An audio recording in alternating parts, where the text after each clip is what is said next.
Imagine standing before two doors. Behind one lies security, comfort, predictability, a life that feels safe but slowly suffocates your potential. Behind the other is uncertainty, risk, power, transformation, but also the possibility of ruin. You must choose one.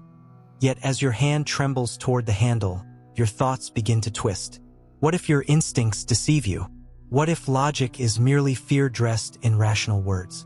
What if every decision you've ever made was less about truth and more about illusion? This is the fog that clouds human judgment. Not the fog of ignorance, but the fog of confusion, where clarity is not the absence of information, but the mastery of interpretation. We often imagine that intelligence guarantees good decision-making. It doesn't. History is full of brilliant minds who destroyed themselves through brilliant reasoning. Machiavelli saw this clearly. In The Prince, he warns, "The great majority of mankind are satisfied with appearances, as though they were realities, and are often more influenced by the things that seem than by those that are." In other words, most people don't think, they rationalize. They don't see clearly, they justify what they wish were true. And it's this inner blindness, not lack of intelligence, that leads to weak decisions, moral decay, and the quiet destruction of potential. To think clearly is not simply to think more, it is to think against yourself, against your comfort, against your instinct to protect your ego, against the narratives you've built to make life seem simple and controllable. True clarity begins where certainty ends. Machiavelli's genius wasn't in cruelty, as he's often accused, but in psychological realism. He saw the mind as both weapon and trap. Every emotion, fear, pride, guilt, can twist perception into delusion. He understood that decisions made in fog are rarely rational. They are reactions masquerading as reason. The prince who believes his people love him may ignore signs of rebellion. The thinker who believes he is wise may stop questioning his own motives. Clarity, therefore, requires courage, the courage to look directly at uncomfortable truths without flinching. You cannot think clearly if you are afraid of what you might see. Most people live reactively. Their thinking is defensive, shielding them from pain, failure, or change. When challenged, they double down on what they already believe. This creates a self-reinforcing fog, where every decision is filtered through the need to feel right. But there is another way. It begins with a simple, almost ruthless question. What am I afraid to admit right now? That question pierces the fog. It forces the mind to confront what it hides. You begin to see not just what you think, but why you think it. You begin to notice the emotional fingerprints on your reasoning. How pride shapes conclusions, how fear edits possibilities, how comfort defines rationality. When Machiavelli advised rulers to learn how not to be good, he wasn't advocating immorality. He was suggesting detachment, the ability to step outside moral illusions and see reality without distortion. To think clearly, you must occasionally think coldly, not because you lack empathy, but because you refuse to let emotion corrupt vision. The first step to better decision-making, then, is not the gathering of facts but the purification of perception. To strip away the layers of wishful thinking, inherited values, and sentimental logic that cloud our vision. This process is painful, but it is also liberating. For once you begin to see reality as it is, not as you wish it to be, you gain a kind of power that no education, no advice, no ideology can give, the power to decide with precision. And from that precision, everything else begins. Every decision begins as a spark, an instinct, a whisper in the body before the mind even finds language for it. Long before you decide, you feel, and that feeling, subtle and persuasive, becomes the hidden architect of your logic. We like to imagine our choices are built on reason. But neuroscience, philosophy, and centuries of human tragedy all point to the same uncomfortable truth. We rationalize our emotions with logic, not the other way around. The human mind is a brilliant lawyer, but a terrible judge. Machiavelli understood this instinctively. His writings pulse with the recognition that humans are not guided by reason, but by appetite, by ambition, fear, vanity, and hope. The prince who forgets this, he warns, will be destroyed not by his enemies, but by his illusions about human nature. To see clearly, One must strip away these illusions and observe the raw mechanics of motivation. When you decide, you rarely ask, "What do I know?" You ask unconsciously, "What feels safe? What feels good? What fits the story I want to believe?" And yet, each of these questions bends reality around your emotion. Clarity, therefore, demands rebellion against emotional comfort. It requires that you become a kind of internal strategist, someone who treats their own thoughts the way Machiavelli advised princes to treat their advisors, with suspicion. Every belief must be tested as if it were trying to deceive you. Every conclusion must prove its loyalty through evidence, not emotion. Consider how often emotion hijacks logic in subtle ways. A person in love interprets coincidences as fate. A person in fear interprets ambiguity as danger. A person in anger interprets disagreement as betrayal. None of these responses are rational, yet they feel more true than truth itself. Why? Because emotion provides certainty, and the human mind craves certainty more than accuracy. This is the tragedy of thought. The more emotionally charged a belief is, the harder it is to question. People do not defend ideas, they defend identities. When a belief becomes part of who you are, to challenge it feels like self-annihilation. That's why clarity feels like violence. It requires the death of comforting illusions. It forces you to dissect your identity and admit that parts of it were built on fear, not truth. To counter this, Machiavelli would tell you to think like a ruler of the mind, to separate the kingdom of reason from the rebellions of emotion. You cannot destroy your feelings, but you can govern them. Just as a wise ruler uses ambition, fear, and hope to maintain order in a state, a wise thinker learns to use their emotions as signals, not dictators. When fear arises, it does not mean stop, it means look closer. When desire whispers, it does not mean chase, it means question what it wants. Each emotion reveals a hidden motive. By tracing that motive, you unearth the true architecture behind your decisions. The Stoic philosopher Epictetus once said, "It is not things that disturb us, but our interpretation of things." This single sentence bridges Stoicism and Machiavellian realism. Both insist that perception, not circumstance, governs clarity. The one who interprets clearly rules clearly, whether it be a nation, a company, or one's own mind. So, how does one begin to think like this? The key lies in developing psychological distance. Before reacting, pause and imagine your mind as a council room filled with advisors. Fear, pride, logic, and desire all arguing for your attention. Listen to each, but trust none completely. Your role is not to silence them, but to discern which speaks truth and which speaks manipulation. That is the architecture of thought, a delicate structure built between passion and detachment. Clarity is not coldness. It is balance, the ability to hold emotion in your hand without letting it grip the wheel. Once you understand this inner architecture, you begin to see how decisions are not accidents of impulse but constructions of discipline. And when discipline replaces emotion as the foundation of thought, your decisions stop reacting to life and start shaping it. Clarity is not merely the ability to think straight. It is the art of seeing the world as it is, not as you are. Most people believe they see reality directly, but they are staring not through a window but into a mirror. What they perceive in others is often their own projection. Their fears, insecurities, and desires painted onto the canvas of the world. This is why clarity and power are inseparable. To think clearly, you must see clearly, and to see clearly, you must learn to detach perception from projection. Machiavelli's insight into human behavior was born not from cynicism, but from brutal observation. He understood that men do not act according to what is true, but according to what they believe is true. And belief, once corrupted, turns perception into illusion. In the discourses, he observes that men are driven by two principal impulses, either by love or by fear. But he goes deeper. He implies that the wise ruler recognizes these forces not just in others, but in himself.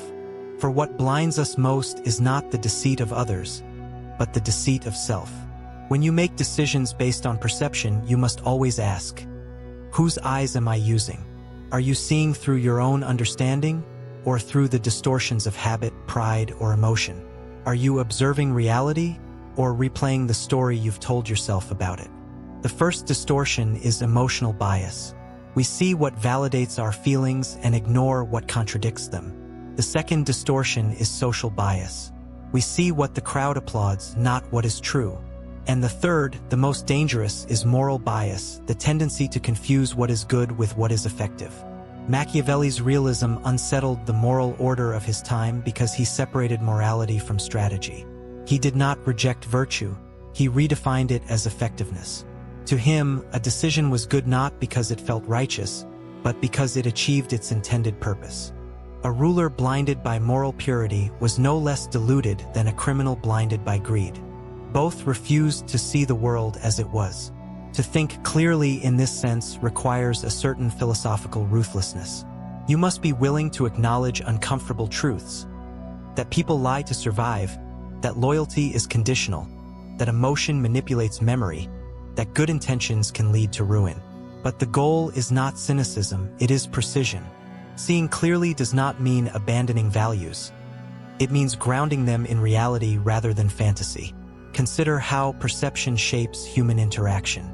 You meet someone and instantly form an opinion. Perhaps they remind you of someone you once trusted or someone who betrayed you. Without realizing it, you project your past onto the present. That person has become a screen for your subconscious expectations. This is why Machiavelli urged rulers to observe actions, not words. Appearances deceive, but patterns of behavior reveal. Train yourself to look beyond what people say and focus on what they repeat. Words are masks. Actions are mirrors. When you begin to see through these masks, the world becomes startlingly transparent. You start noticing small inconsistencies, hesitations, micro-expressions, linguistic slips that reveal motives more clearly than any confession. But such clarity comes with a burden. The more accurately you see, the more illusions you destroy about others, about society, and about yourself, can make the world feel colder, sharper, less forgiving. Yet in that coldness lies freedom. Freedom from manipulation, from false hope, from the blindness of self-deception. As Friedrich Nietzsche once wrote, "To see things as they are is the greatest act of courage." That courage, the willingness to face the unfiltered truth, is the foundation of Machiavellian perception. When you learn to see without distortion, you begin to navigate the world strategically rather than sentimentally. You no longer react to appearances, you anticipate reality. You stop playing the game emotionally and start understanding its rules. And once you understand the rules, your decisions begin to align not with wishful thinking, but with power itself. Clarity without action is paralysis disguised as wisdom. To think clearly is powerful, but to act clearly under uncertainty is divine. The world does not reward those who merely understand. It rewards those who decide. Yet decision-making is precisely where most clarity collapses. We can analyze endlessly, rationalize elegantly, even foresee outcomes with near perfection, only to freeze when the moment of commitment arrives. Why? Because beneath all our reasoning lies the terror of loss. The fear of being wrong is stronger than the desire to be right. Machiavelli saw indecision as one of the deadliest political sins. The hesitant prince, he wrote, becomes prey to both the reckless and the cunning.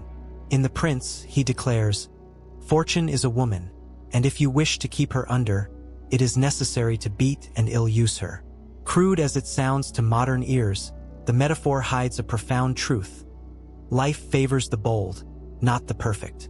The future belongs to those who dare to impose form upon uncertainty. The paradox of decision is this: you must act with conviction even when certainty is impossible. Waiting for perfect clarity is a form of cowardice masquerading as intellect. There will always be unknowns, conflicting data, moral ambiguity. The art lies not in removing uncertainty, but in commanding it.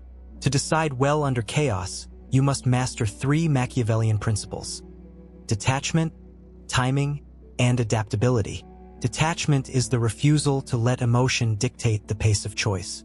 When fear screams "not yet" and impatience shouts "now," the detached thinker observes both but obeys neither. They step outside the emotional storm long enough to see the pattern beneath it. The ruler who panics loses his throne. The thinker who hesitates loses his moment. Timing is the second principle, the awareness that every opportunity has a lifespan. Machiavelli believed fortune was like a river. When it floods, it sweeps away the unprepared. When it ebbs, it reveals paths for those who anticipated the change. Clear thinking means sensing the current of events, knowing when to strike, when to wait, and when to pivot completely. Finally, adaptability, perhaps the rarest form of intelligence. The mind that clings to one idea, one method, or one identity will inevitably break when reality shifts. Machiavelli admired Cesare Borgia not for his morality, but for his flexibility. Borgia could be ruthless one moment and merciful the next, adjusting his behavior to the landscape of power like a chess master adapting to every move on the board. To decide effectively, you must become like water, strong yet formless. Your principles give you direction, but your adaptability gives you survival. Think of every decision as a battle between the known and the unknown. You control one, the other controls you. The goal is not to eliminate the unknown, but to reduce its leverage over your mind. To see risk not as threat, but as information. When fear clouds thought, ask, what exactly am I afraid will happen? When pride insists on one course, ask, if I were wrong, how would reality reveal it? When confusion overwhelms, ask, what is the smallest clear action I can take right now? Clarity in action is built on movement, not meditation. Each small decision reveals new data, and new data refines future choices. Machiavelli would say, act, observe, adjust. Do not cling to what should work. Align yourself with what does. Soren Kierkegaard once wrote, to dare is to lose one's footing momentarily. Not to dare is to lose oneself. That line captures the essence of decision. The danger of hesitation is not just lost opportunity, it is lost identity. When you refuse to act, you teach your mind that uncertainty is stronger than will. So, the path to clear thinking is not a retreat into theory, it is a march into action. The moment you move, the fog begins to part. The act of deciding clarifies thought more effectively than thought clarifies decisions. And when you learn to decide without fear, to move while others analyze, you cross a threshold few ever reach. The ability to shape outcomes instead of waiting for them. There comes a moment, after all the analysis, all the questioning, all the stripping away of illusion, when clarity becomes something larger than understanding. It becomes a way of being. To think clearly is no longer an act you perform, but a state you inhabit. You begin to move differently, decide differently, see differently.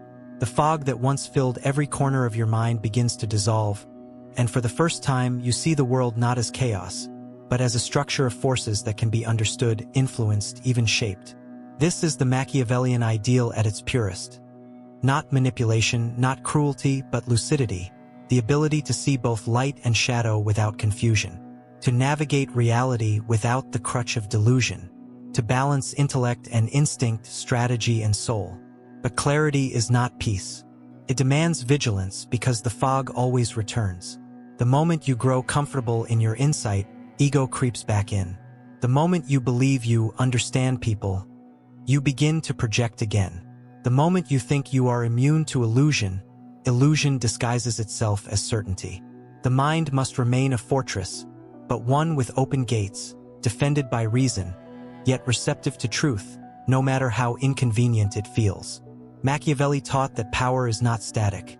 It must be maintained, defended, adjusted, and renewed. The same is true for the power of the mind. Clear thinking decays when it is not exercised. You must continually test your beliefs against experience, your ideals against results, your values against outcomes. The moment your thinking becomes self-congratulatory, it ceases to be clear, it becomes dogma. This is where wisdom begins, at the intersection of clarity and humility. To live with Machiavellian lucidity means to understand that the world does not reward purity of intention. It rewards precision of perception. But it also means knowing that perception without integrity turns into manipulation. The highest form of strategy is not deceit. It is disciplined truth. There is a quiet kind of strength in this. The person who thinks clearly becomes unshakable not because they control everything, but because they no longer need to. They understand the limits of control and the reach of influence. They know when to fight and when to yield, when to speak and when silence is the sharper weapon. Every great thinker, from Machiavelli to Marcus Aurelius, from Sun Tzu to Hannah Arendt, understood that the ability to perceive reality clearly is the root of freedom. As Arendt once wrote, "The most radical revolutionary will become a conservative the day after the revolution." Meaning, even our noblest intentions can corrupt us if they are not anchored in reality. Clarity is the ultimate act of rebellion in a world addicted to illusion. We live in an age of overstimulation, where opinions scream louder than truth, where attention replaces understanding, and where emotion masquerades as moral authority. To think clearly in such a world is to stand against the current, to refuse to be swept away by noise. But it is not enough to resist. One must build. Clear thinking must produce clear living. Decisions made from principle, not impulse. Words chosen for precision, not approval. Relationships built on honesty, not comfort. Goals pursued with adaptability, not rigidity. This kind of clarity radiates influence. People trust those who can see through chaos without flinching. They follow not out of fear or worship, but out of recognition, that rare sense that someone understands the world as it truly is. That is the final lesson of Machiavelli's realism. Clarity is power, but not because it dominates others, it liberates you. It frees you from the tyranny of false emotion, from the paralysis of doubt, from the endless dance between fear and fantasy. The clear mind does not chase certainty. It creates stability within uncertainty. It does not seek approval. It seeks alignment with truth. And in that alignment lies a serenity that no external success can provide. To think clearly is to lead, even if only yourself. It is to move through the fog with steady eyes and a steady heart. It is to replace confusion with comprehension, noise with insight, chaos with strategy. And when that clarity finally takes root, when your decisions no longer come from fear, but from understanding, you discover that the greatest kingdom to rule was never outside you. It was your own mind.